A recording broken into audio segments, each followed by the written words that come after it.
photons from the visible spectrum are manipulated. Tests using DNA helixes as storage. That's the same way genetic information is stored in our bodies.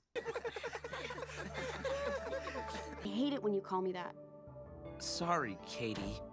Mom told me what happened today. You got in! Yes! That's amazing! Oh man, I'm so excited. What are you... So I can get into the garrison with you and Dad. It's a secret mission. What the garrison doesn't know won't hurt them. We're using a special two-step encryption.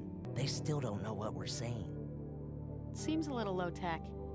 Sure, but you can't rely too much on computers.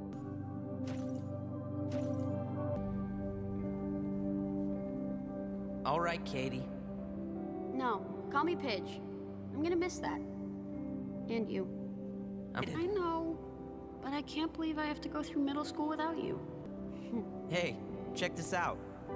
Don't you need these? Not anymore. The garrison fixed my eyes. I look way cooler now. Yeah? No. Space and getting you.